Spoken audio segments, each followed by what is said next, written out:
بسم اللہ الرحمن الرحیم۔ السلام علیکم ورحمۃ اللہ وبرکاتہ۔ محترم ناظرین، استقبال ہے آپ کا ہماری کلاس میں۔ شروع کرتے ہیں آج کا سبق۔ آج کے سبق کے اندر دال، ذال، را، زا یہ حروف دوسرے حرف کے ساتھ میں ملا کر کے کس طریقے سے قرآن مقدس کے اندر آئیں گے وہ شروع کرتے ہیں۔ دال، دال کو پڑھتے وقت زبان کی نوک کو اوپر والے دانتوں کی جڑ میں لگائیں گے۔ مان کے چلو یہ اوپر والے دانت ہے اور یہ زبان ہے، تو اس زبان کو نوک کو یہاں لگائیں گے جڑ کے اندر۔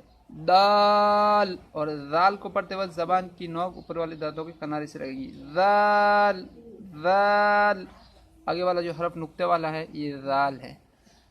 ذال، را، زا، زا، جیم، دال، خا، ذال، جیم، را، خا، زا، یا، را، تا، زا، میم، دال، کاف، ذال، فا، را، فا، را، میم، زا، میم، زا۔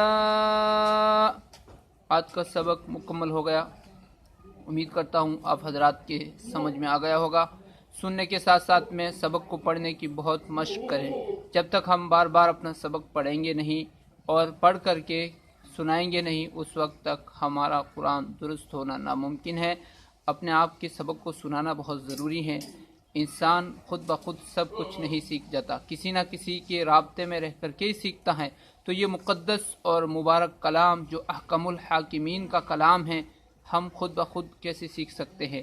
اس لیے تمام ناظرین سے میری گزارش ہے کہ ہم اگر حقیقت میں اپنا قرآن درست کرنا چاہتے ہیں، یا قرآن پڑھے ہوئے ہیں اور کچھ کمزوریاں ہیں وہ دور کرنا چاہتے ہیں، یا بالکل پڑھنا نہیں آتا، تو ضرور بھی ضرور قرآن مقدس سیکھنے کی کوشش کریں۔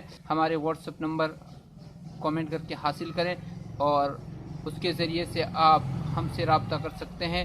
یہ میں نہیں کہتا کہ آپ ضرور بھی ضرور ہم سے ہی رابطہ کریں، آپ کے قریب میں جو عالم رہتے ہو، جن سے آپ کے تعلقات ہو، ان سے آپ رابطہ کر کے ان سے قرآن سیکھیں۔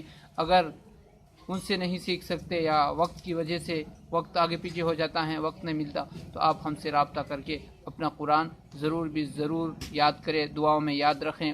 وما توفیقی الا باللہ۔